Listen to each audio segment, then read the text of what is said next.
Ok, muy buenas tardes. Estamos en este, pues, proyecto podcast que empezamos el día de hoy.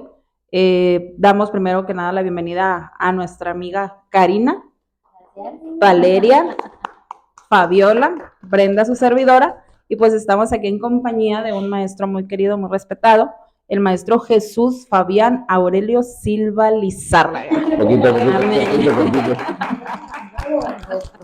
Cortito para divertirnos. Sí.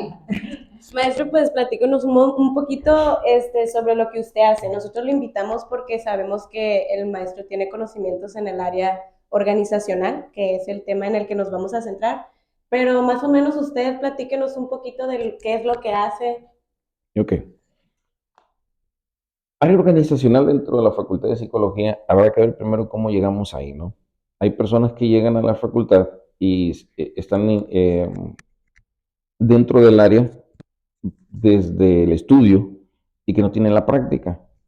Otros tienen práctica, estudio y están cubriendo el área por gusto, por derechos. Puedes encontrar diversas situaciones dentro del área. Cuando me dicen a mí, ¿cómo llegaste al área organizacional? Habrá que decir que yo no estuve en el área organizacional cuando fui estudiante, yo estuve en el área social. El área social me permitió a mí entender y abrir espacios que para otros quizá les sería difícil, porque cuando te vas solo a clínico, solo a organizacional mismo, solo educativo vas a un área, pero cuando eres social, abres muchos espacios, te abren muchos espacios. Esa es la que platico de cómo llegué. Eh, Se van dando las cosas. Al momento de yo egresar, el primer lugar al que busco entrar fue un cine. Y no porque quisiera ser gerente, no. Yo decía, quiero no saber nada de escuela. Me fui a un cine a disfrutar un año sin estudio. Otra cosa de la vida es que yo me quería ir a la marina. Va a estar buena la historia, ¿eh? La otra era, o es, el hecho de que cuando dije hacia dónde volteo en tanto yo me voy, lo más cercano para un joven recién egresado son las organizaciones, son las empresas. Y a mí me iba bien en las empresas. O lo que yo tenía como percepción de empresa me iba bien. Iba una chocoaventura. En mi vida he sido vendedor de paletas, de carrito de paletas. Duré solo un día, ¿no? Pero fui vendedor de paletas. He trabajado, ¿qué será? En empaques, en oficina, en producción. He trabajado en Oxxo, he sido cajero de Oxxo nocturno, en los asaltos. He sido, ¿qué otra cosa he sido? Trovador, no, no es cierto, trovador, no. Les platico esto porque son las cosas que no se cuentan y que te dan una visión de lo que realmente puede ser una empresa. Normalmente las personas que llegan te van a decir, no, pues estuve en tal empresa y te van a presumir la empresa.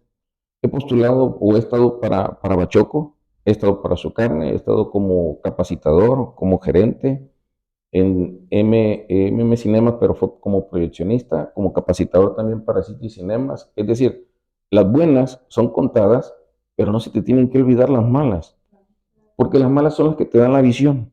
Mi primer acercamiento como tal fue para una subgerencia en lo que era comercial mexicano.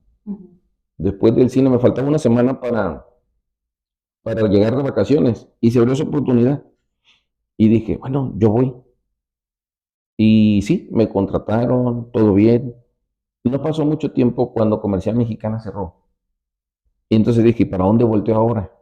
¿Para dónde voy? ¿Hacia dónde voy? En ese momento me dicen, oye, hay un programa de niños migrantes en escuelas. ¿Te animas? Ocupan psicólogos. Pues no tengo trabajo, ya dije, me voy. Porque me ofrecieron quedarme en el área de recursos humanos, pero yo no quería estar encerrado en una oficina. Entonces dije, sí, sí me voy, sí me voy. Y me fui. Así conocí la docencia y me gustó. Hubo siempre un espacio dentro de mí que no se llenaba porque la empresa siempre me gustó. Entonces, a la par, yo tenía dos trabajos. Siempre he tenido dos trabajos en mi haber. Desde que salí de ser estudiante, dos a la par. Uno que tenía que ver con educación y otro que tenía que ver con empresas. llegó el momento en el que mi ritmo era muy cansado porque en su momento salía de Cobáez y de jueves a domingo tenía para ir a su carne en turno nocturno. Entonces era Cobáez por las mañanas, su carne por las tardes, y me invitaron a regresar otra vez a dar clases a psicología en semiescolarizada. Entonces era Cobáez, la UAS y su carne. Y a mí se me ocurre como buen emprendedor que había los carros de flotillas. Y dije, pues me aviento en flotilla y pongo, sí, en línea. Y ándale cayendo también. Entonces decía, no, esto no es vida. Llegó un momento en el que dije, no, tengo que parar, tengo que decidir para una calidad de vida. Tenía bien entendido que en las empresas yo no me iba a quedar mucho tiempo, por una razón. Fui político, no, no es cierto, no fui político. Fui trabajador de Nueva Alianza como trabajador, de Nueva Alianza, el partido político, pero como trabajador. Me tocaba así, pero no, yo tenía sueldo. Y, y ahí conocí a dos personas. Una persona que fue no una buena persona conmigo. No fue una buena persona conmigo.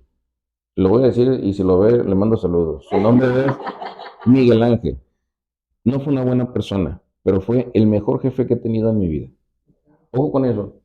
Porque nosotros vamos a ir ahorita a lo que ustedes quieren ver en la materia y no fue una buena persona, pero un excelente jefe. El mejor jefe que he tenido donde yo haya ido era él.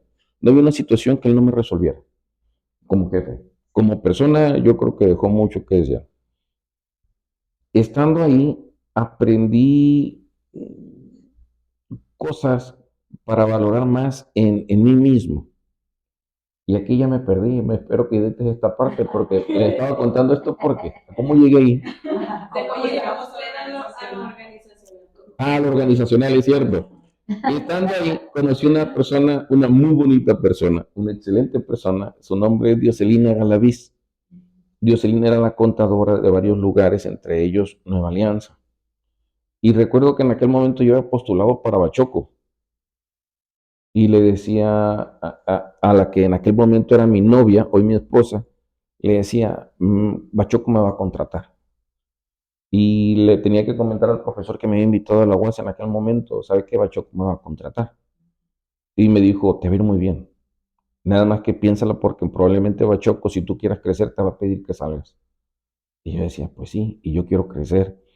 ¿Por qué yo no me dediqué a la clínica? Les platiqué por qué no me dediqué a la clínica. Más o menos, pero más. Cuéntanos Sí, otra vez la les historia. cuento. Nos contó por qué. Sí. Organizacional. ¿Por qué no me dediqué a la clínica? Porque cuando atendía personas, yo me quedaba con ellos.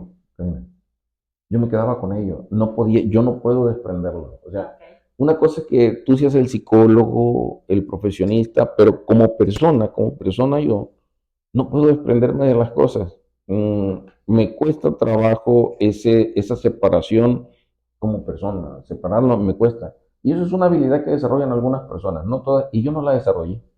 Yo no la desarrollé como psicólogo. Y dije, pues no, aquí no. A mí me gusta resolver y en las empresas me dejan resolver y se me daba bien. Entonces le digo a Dios, le decía a mi novia en aquel momento y mi esposa, me van a pagar tanto, pagan bien. Y me va a ir bien, le dije, sé que me va a ir bien. En ese mismo momento yo había hecho examen para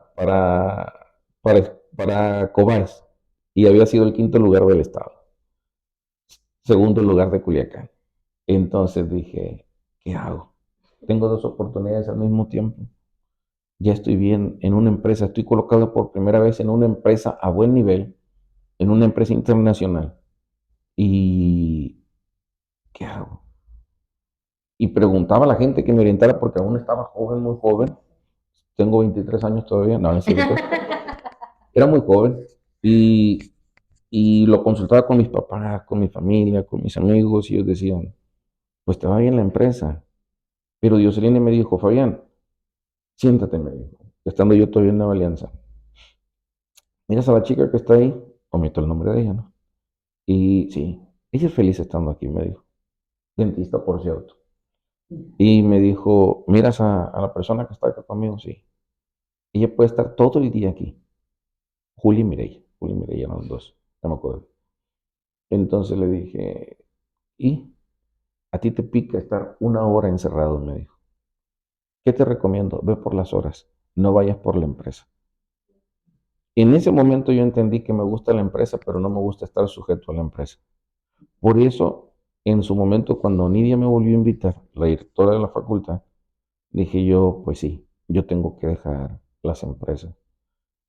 ¿Qué va? Te cuesta trabajo desprenderte de esa parte. Hoy ya completamente a clases en COBAES, en la UAS, pero con proyecto en puerta para que una vez que terminemos mi esposa y yo, algo que tenemos en manos, volver a las empresas, pero ya como consultor o como conferencista.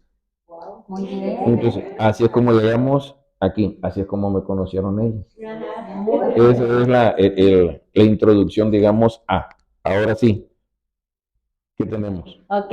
Materia. Bueno, pues hoy se dan cuenta del por qué no dudamos ni un segundo en invitarlo, en que fuera nuestro guía y por en este caso para nosotros es como nuestro mentor en esta materia, ahora que sí, porque desde que estuvo con nosotros el profesor Fabián, nos dimos cuenta de la calidad humana, de la calidad de persona, de ser humano que es él y de tanta y tanta información y comprensión que tiene. Y pues lo mejor de todo es que es esto, que lo platica con con sus vivencias, con sus anécdotas, y yo creo que es uno de los mejores aprendizajes, profesor, que nos queda.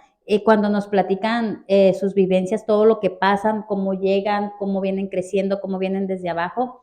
Y pues creo que de acuerdo con mis amigas, pues hicimos muy buena elección, ¿no? Nos vamos a enfocar un poquito en lo que es la materia, que es la psicología organizacional, y vamos a hablar de algunos puntos que son elementales para tratar esta materia, y pues vamos a preguntarle aquí a nuestro profesor Estrella. Ok, entonces, para que tengan noción de más o menos lo que vamos a estar platicando, es obviamente, pues vamos a definir qué es psicología organizacional para cada quien. Nosotros teníamos de repente una idea de psicología organizacional muy errada ahora que entramos a la clase y que nada que ver.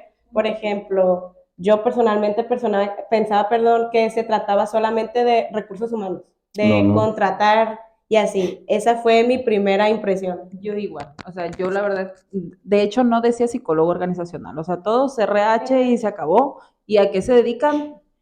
Pues a traer talento, no más. Ujú. Y la verdad es que de todo lo que hemos leído, No, no no, no, tenía no. ni siquiera la idea, la verdad. No, no, eso es una pequeña parte nada más. Mi idea también era, bueno, yo trabajo en un lugar donde no toco nada de lo que es RH, pero también me imaginaba que era contrataciones, encargarse de la nómina. Dice yo, bueno, ¿y por qué recursos humanos se encarga de la nómina? Tendría que ser. Entonces, hoy que vi la materia dije, wow, o sea, realmente sí es organizar realmente un lugar, un pequeño micronegocio grande, es una estructura. Eso Sí, sí. he descubierto. Correcto. Ajá. Entonces, platíquenos usted con sus palabras qué es la psicología organizacional. Vamos pensando primero en el nombre de psicología organizacional como tal, desglosando las dos palabras, ¿no? Si nosotros vamos a psicología, les decía cuando estuve con ustedes en la clase, aquella clase que nos tocó, les preguntaba, ¿qué estudia la psicología? Y ustedes decían, el pensamiento, la conducta, la psique, y todas las respuestas fueron correctas. Pero a veces se nos olvida el principio o bien la etimología o el concepto en sí de la palabra psicología viene del estudio del alma. Y cuando las personas piensan en organizacional, piensan solamente en RH y dices, ¿y ahí dónde está el alma? ¿No? Entonces, si tú piensas en el alma de una organización, es en el alma del acomodo o cómo acomodas el alma. Y cuando nosotros hablamos de una organización, no hablamos de una empresa, hablamos de personas, hablamos de individuos con los que nosotros trabajamos, con lo que nosotros nos dedicamos. Entonces estamos hablando de muchas almas, del acomodo, de la organización y del crecimiento de muchas almas. porque cuando tú llegas a una organización es ganar todos y crecer todos. Si partimos de eso, entonces podríamos tener el concepto correcto de lo que es la psicología organizacional. El estudio del acomodo correcto, del lugar correcto para la persona correcta. Esa podría ser quizá una definición que no sé por qué los libros no la mencionan, pero esa es la palabra como tal. Si hay algunos que lo dicen, ¿no? No es mío el concepto, no es mío. ¿Cómo hacer que todo funcione? O sea, que todas las personas Sí, realmente y esa es la intención. vayan caminando. Ay, no, qué complicado. Esa es la intención. Oiga, maestro, y ya yo escuchándolo, ya con todo la introducción que nos dio, yo quería preguntarle por qué a usted le llamó la atención lo que es la psicología organizacional, porque en sí esa es la materia, o sea, esto es realmente lo que usted dice que le gusta, le apasiona, más o menos ya tengo una estructura por qué, pero me gustaría escucharlo de usted. Cuando hablamos de organización, hablamos las personas te dicen empresas, pero vamos a pensar que no solamente una empresa. Nosotros somos una organización educativa. Las iglesias son una organización.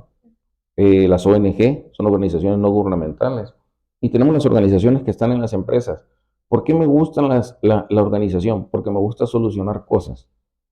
Es como el niño que quieres construir algo, el arquitecto que dice, oye, construía puentes, bueno, es arquitecto. Oye, que hay que andar con el estetoscopio, le chicaba, bueno, va a ser médico. Cuando un profesor en secundaria preguntó y dijo, Silva, tú vas a ser abogado. Yo decía, no, yo no quiero ser abogado, guácale de abogado. Yo no quiero ser abogado. De hecho, yo iba a ser médico. Y me decían, es que tienes muy buena memoria, eres muy inteligente. Y en mi familia, ve para médico, vas a ser médico. Y cuando estaba en la prepa me decían, ¿qué vas a hacer? Médico. Por error fui con un compañero a un lugar allí en Tepic, perdón, en el municipio que sigue de Tepic, que es Jalisquillo. Él fue a preguntar por una escuela en la que a nosotros no nos mostraron, no nos dieron el recorrido de las muestras geográficas. Cuando él llega a preguntar, yo solo iba por acompañarlo con otros compañeros, no sabía a qué escuela iba. Y de pronto empiezo a leer el plan y programas y digo, yo quiero eso. Regresé era en aquel momento diciembre. Yo salí de mi casa en diciembre, la muestra profesiográfica fue en enero, febrero. Yo vi eso. En diciembre yo te le dije a mis papás, voy a ser médico. Cuando regresé en vacaciones de Semana Santa, les dije, ¿saben qué? Quiero platicar con ustedes. ¿Qué pasó? Cambié de opinión, no quiero ser médico, quiero ser psicólogo. Me dijo mi papá, vato, me dijo, te vas a morir de hambre. ¿Qué es eso? Me dijo. Y me dijo, no, tenía razón. Y me dijo mi mamá, yo te apoyo, me parece una buena carrera para ti. Ese devenir de estar viendo qué es, qué pasa, me trae a una situación de decir, yo quiero ser un psicólogo, pero yo no entendía en aquel momento que había psicólogos clínicos, educativos, organizacionales, pedagógicos y demás. O sea, la psicología ahorita es muy amplia, abarca bastantes campos. Algunos yo los veo y digo, ¿a poco existe este tipo de psicología? O esta psicología, nos sorprenderíamos de qué tanto abarcamos nosotros como psicólogos. Pero en ese punto que me pregunta, ¿por qué psicología organizacional? Es eso, porque me gusta solucionar cosas, me gusta saber que puedo ver un reto y decir, es un reto. Para algunos es complicado, tengo esa facilidad o esa habilidad de verlo complicado un poco más sencillo, de no asustarme, de decir siempre, todo tiene solución, todo tiene solución. Y es bien sencillo, les digo cuando estamos platicando a lo mejor en estadística, se los adelanto, les digo, plebes, esa fórmula tiene una solución. Por muy difícil que tú le veas, tiene una solución. Si una fórmula que es vacía, que es austera en sí misma, puede tener solución. Y nosotros aprendemos a leer eso. O sea, nosotros decimos, ¿cómo te comunicas? Verbalmente, no verbalmente. Y cuando lees una fórmula, la lees. Puedes leer, imagínate, por ejemplo, la fórmula de la relatividad. Quien tiene la capacidad para leerla, tiene la capacidad para entenderla, tiene la capacidad para ir a la profundidad y entender que en el espacio donde vive algo está pasando. Si se puede resolver eso, entonces digo yo, un problema contigo lo resuelvo fácil, un problema contigo lo resuelvo fácil. Son más sencillos que resolver esas cosas, somos personas. Si nosotros partimos del estudio de nosotros mismos, entonces digo, yo puedo resolver el problema que tiene una persona. ¿Dónde? Aquí, en una organización. Por eso, porque me gusta resolver. Wow, Muy bien. Bueno, y ya punteando un poquito más el quehacer de los psicólogos organizacionales dentro de una empresa o organización en sí, pues tenemos el punto de la planeación estratégica, Ok. que es donde vemos la misión, visión, metas, incluso el organigrama, que también es parte muy importante de toda la planeación estratégica. Le voy a decir los otros puntitos más que vamos a ver, como para que los vaya escuchando. También vamos a hablar de reclutamiento, contratación e inducción, la selección del personal, estrategias de liderazgo, trabajo en equipo y calidad de vida en el trabajo. Ok. Vamos con la unidad 1, me dice. Ajá, primero de primero. Para que no tiene la antología, vamos con la unidad 1, no la materia. Planeación estratégica, maestro. Mire, planeación estratégica. Antes de llegar a la planeación estratégica, para las personas que nos escuchan, que quizá no llevan esa antología que ustedes ya llevaron, porque pueden decir, ¿de qué me está hablando con planeación estratégica? Habrá que llevar cómo se llega a conceptos como eso. ¿De dónde nace la psicología organizacional? ¿Cómo nace la psicología organizacional? Sería quizá la primera pregunta que tendríamos que hacernos. Y vamos viendo que ella desprende de la psicología social. Estamos hablando de 1880 y algo, 90 y algo. Vienen los primeros postulados o está estudiando un hombre que se llama Frederick Taylor, que lanza sus postulados hacia 1910, 1911. Ya se gestaba entonces algo de psicología organizacional. Pero para antes de 1900, la psicología social estaba teniendo un auge, o las dos psicologías sociales, la psicología social estadounidense y la psicología social inglesa.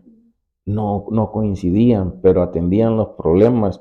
¿Cuáles problemas? Los problemas que había recesiones, había conflictos, había revoluciones, había independencias, y lo justificaba la psicología social. Llega un punto donde la psicología social empieza a ver que, acuérdense que si mal no estoy, para este tiempo, por ejemplo, en Estados Unidos todavía había esclavitud. Entonces la psicología social, ¿cómo iba a abarcar esa vida, esa calidad de vida con esclavos presentes? Después de la esclavitud viene entonces un poquito más lo que era en aquel momento la revolución industrial, las empresas, pero no eran empresas como ahora, no era ni siquiera el nombre de empresa como tal, era una organización que se formaba, pues mucho menos se podía hablar de la calidad de vida de un trabajador. Estamos hablando de la quema de Chicago por 1900 y cacho. O sea, eran muchas cosas las que estaban pasando para entender entonces una psicología como tal organizacional, de dónde viene, de la necesidad que tiene la psicología social de decir, oye, yo no puedo entrar a esta parte, necesitamos que alguien entre. Sí existía el conductismo, sí el psicoanálisis, sí la psicología social que estaba atendiendo todas estas partes de forma sinérgica, pero había algo que faltaba y era esa. Era la psicología organizacional, no conocida como psicología organizacional, ni siquiera como tal. Taylor en su momento hace unos postulados que sirven, un hombre muy adelantado a su época, porque hoy día todavía los usamos, hoy día todavía son válidos y son muy buenos. Él es un referente. Mayo, Fallo, son personas que empiezan a revolucionar entonces esta situación, y lo que en su momento era psicología del trabajo pasó a ser psicología organizacional, perdón, psicología del trabajo, psicología de las empresas, psicología industrial. Después, incluso a mí me tocó, no recuerdo cómo se llamaba, no se llamaba psicología organizacional, psicología laboral. Era psicología laboral, todavía en los años 80, 90 para nosotros era psicología laboral. Y en la facultad, en los 2000, todavía era psicología laboral. Es hasta el 2008, 9, 10 que nosotros empezamos en la facultad a llamarla psicología organizacional. O sea, imagínense lo fresco que está esta parte, porque vamos otra vez haciendo historia. Esa es como nace. Ahora, ¿cómo llega con nosotros? ¿Cómo llega a México? Si nosotros estamos hablando que Taylor pone sus postulados en 1910, 1911, ¿qué estamos haciendo nosotros en 1910? Ninguno de nosotros existía, ¿no? Pero en México estaba la Revolución Mexicana. Teníamos 100 años de independencia, que de independencia pues era muy poco, porque realmente fue una crisis para nosotros, una crisis social. Y hacia 1910 nosotros tenemos una revolución. Mientras el mundo está hablando de las organizaciones, de las empresas, nosotros apenas estamos hablando de decir, quiero ser independiente, quiero que realmente tener una calidad de vida. donde se plasman los primeros artículos que pudiéramos decir nosotros que defienden la cuestión laboral en la Constitución de 1917, en la del 5 de febrero. Es bien curioso, plebes, porque hasta todavía no queda asentado que la persona trabaje menos tiempo, ¿no? Y hasta apenas que será el año pasado, hace 12 años, las vacaciones se alargaron. No sufrieron una modificación desde 1917, es decir, por más de 100 años no tuvo una modificación esa parte. O sea, imagínense entonces realmente ese antecedente de la psicología social. De hecho, apenas también se está haciendo que una vez que dejes tu jornada laboral, ya no te... No te molesten. Exacto. No te ¿Por molesten. qué? Porque aún se sigue haciendo... Es una cuestión de estrés. Incluso también se está buscando de que se elaboren solamente los 5 días de la semana y tener el fin de semana completo de descanso, ¿no? Es un... Lo voy a decir tipo TV Azteca, es un tiro lo que se van a aventar con eso, porque son otros problemas que atienden a una cuestión administrativa. Es complejo hablar de eso, ¿eh? Es muy complejo, pero vamos a regresar a lo que preguntaron. No, espérame, es que todavía no acabamos.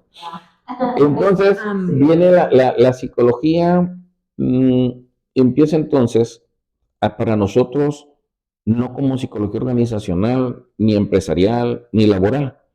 ¿De dónde nace el término estrategia entonces? Planeación estratégica. De la Segunda Guerra Mundial. La Segunda Guerra Mundial, nosotros estábamos todavía peleando con nosotros mismos cuando el mundo peleaba por avanzar. Y ahí se acuña la palabra planeación estratégica. ¿Por qué estratégica? Porque había personas que estaban peleando contra ejércitos muy grandes y decían, ¿cómo un ejército tan pequeño va a lograr pelear contra uno más grande? Entonces dijeron, vamos a usar estrategia. Lo que se utiliza en ajedrez. Un juego estratégico. Pero aquí era no un juego, era una planeación estratégica. ¿Qué es? Con poco, hacer mucho. De ahí viene entonces el término planeación estratégica. Con lo que tú tienes, ¿qué puedes hacer? Porque las personas dicen, oye, es que tengo poco, ¿cómo voy a empezar la empresa? Con lo que tú tienes, haz lo que puedas. Nosotros nos empezamos a poner, si mal no estoy, es como 1948 que la Universidad Politécnica Nacional lanza un estudio para ver el estrés en las secretarias. Estamos hablando que las secretarias no tenían los derechos que tienen hoy, ¿no? Por ejemplo, el día de mañana celebramos el Día Internacional de la Mujer, pero en aquel momento, imagínense los jefes que tenían. El que fumaba en la oficina, el que para quedar bien con los otros empleados hombres, hablaba a la secretaria y decía, ¡hey, Juanita, ven para acá! Les gritaba y la presumía y le decía, fíjate qué secretaria tan buena tengo yo, está buenota. Ese era el trato. Imagínate esa secretaria y para hablar más profundo de lo que viene para planeación estratégica y cómo viene en nosotros la visión, misión y valores, esa secretaria entraba, pero salía a trabajar en máquinas de escribir pesadísimas. Entonces dices tú, oye, ¿qué calidad de vida podía tener? ¿Cómo cambia? Para el mundo ya había planeación estratégica, para nosotros no, para México no. Entonces, hacia 1960 es cuando empieza la Universidad Politécnica Nacional, dice, oye, aquí hace falta algo. En México ya existía un laboratorio de psicología desde 1900 y cacho, y antes de 1900, Porfirio Díaz ya tenía escuelas que hablaban de psicología. Por una razón, Porfirio Díaz trajo a México el positivismo francés. Entonces, en cuestiones de letras, nosotros estábamos muy bien parados. ¿Quiénes? Los de la media para arriba, correcto. Las personas pobres, que eran muchísimas, las personas trabajadoras, pues no gozaban de esta parte, pero los otros sí. Es así entonces que nace el término planeación estratégica. Nosotros lo empezamos a adoptar quizá después de 1960, 70, en los 80 ya nosotros acuñamos por completo esa frase de planeación estratégica cuando empezamos a tomar liderazgos. No por una cuestión empresarial, sino por una cuestión social. Las revoluciones sociales que había en nuestro país en los años 80, los movimientos sociales, la cuestión de los desaparecidos, eso abona a la cuestión estratégica de cómo nace para nosotros en México y en el mundo el término. Una vez que se entiende que lo que tú puedes hacer, habrá que entender entonces lo que es la misión, la visión y el valor a partir de una planeación. Primero tendríamos que ver que todos tenemos gustos distintos, ¿cierto? ¿Qué le gusta hacer? A mí me gusta mucho ayudar. Ayudar. Sí. Por eso tiene usted este espacio, Sí, ¿cierto? así es. ¿Qué le gusta hacer? Uy, aprender, me gusta mucho aprender. Por eso va a la escuela. ¿Qué le gusta hacer? Pues aprender y ayudar, las dos cosas. ¿Qué le gusta hacer, Brenda? Me gusta muchísimo leer, maestro. Le gusta leer. Ok. Si nosotros dijésemos, vamos a poner un negocio de acuerdo a lo que nos gusta hacer, ¿qué negocio pondrían? Con lo que ya saben hacer. Porque entonces ahí va a partir una planeación. Con lo que yo tengo que puedo hacer, ¿saben qué me gusta hacer a mí? Carnes asadas y ceviches.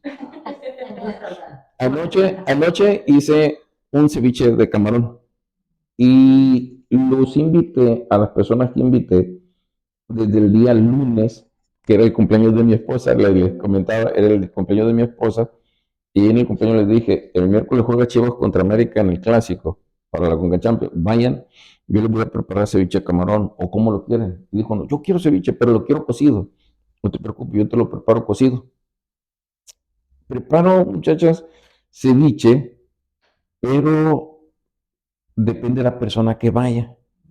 Calculo o digo, a esta persona muy probablemente le guste el ceviche crudo, o ceviche cocido, o mixto, o con pulpo, o con esto. Yo preparo el ceviche de camarón o la carne asada para que la persona que la pruebe diga, ah, qué bueno. Y lo preparo de principio a fin. No dejo que mi esposa meta mano, ni en la carne asada. Si alguien va y estoy asando la carne, le digo, está permitido que me hagas plática, no que metas mano. Nada de mano. Y no soy como el de la India Yuridia que dice, prepárate la salsa. No, no, no, no. Una que no. Yo. Lo único que me dio hacer mi esposa es la salsa tatemala. Esa no me sale. Entonces le digo a mi esposa, nada más esa. Toda la salsa yo las hago, no tengo problema. Las quesadillas, los vampiros, las piscas, todo te lo hago yo. No tengo problema. Mi intención es que la persona que llegue a mi casa se sienta muy bien, se sienta atendida, se sienta en un ambiente muy agradable y que diga, oye, qué chido es estar aquí contigo. Cuando la persona dice, ah, qué bueno está esto, qué chido es estar aquí contigo, te quedó, ese es mi pago. ¿Por qué? Yo planeé que pasara eso. Ahora, ¿qué tiene que ver esto con psicología organizacional? A ver. Ahí les va. Resulta que todas las empresas que se ponen y todas las organizaciones que nacen por la visión de una o dos personas en un sueño, en una ilusión o en algo que les gusta hacer. ¿Ustedes se imaginan que el de aquí de la piseta le gustaban las pizzas? Yo me imagino que sí. Por algo empezó a hacer pizzas. El de la Domino's, los hermanos de la Domino's, la historia de los hermanos de Domino's es muy buena. No, como ya luego se las contaré. Uno se queda, por cuestión de un bochito, se quedó con la empresa. Esa es la historia de un bochito. Para que no sepa, por cuestión de un bochito, el de Domino's Pizza se quedó con la franquicia. Pero ellos tenían el gusto por lo que hacían. Cuando hablo de esto que tú mencionas, planeación, misión, visión, todas las empresas deberían de tener esto muy claro. ¿Saben quién lo tiene claro? El que inicia. Porque el que inicia tiene una visión, tiene una misión y dice, yo quiero hacer esto. Creo que yo nací para hacer esto. Ahora, ¿dónde quiero estar con esto en tanto tiempo? Ahí tienes tu misión, tienes tu visión y con qué compromiso lo voy a hacer, ahí tienes los valores. Les explico, si yo pusiera un negocio, a lo mejor pondría una marisquería y vamos a pensar que yo pongo la marisquería y ¿cuál sería mi misión? Mi misión sería, no sé, algo sencillo, algo como por ejemplo su carne. ¿Qué hace su carne? Vende carne, van a decir, ¿no? Ok, su carne dice, mi misión es llevar la mejor proteína al mejor precio en todo el mundo. Esa es su misión, no es más, la buscan y esa es su misión. Bien sencilla, pero muy precisa. ¿Cuál sería mi misión? Provocar experiencias de placer en mis comensales. Esa sería mi misión. Que la persona que llegue diga, wow, ese me gustó, ese me encantó. Esa sería mi misión, provocar experiencias en cada una de las personas que yo atiendo. Como en casa. Como en casa, correcto. Ahora, ¿cuál sería mi visión? Colocarme en el gusto de los culichis. Probablemente es una visión a corto plazo. La misión no cambia. La misión es la misma, porque tú naciste con una misión. La misión es tu razón de ser. Esa es la que no cambia. Tu visión sí. Porque tú dices, yo tengo esta misión. Hoy mi misión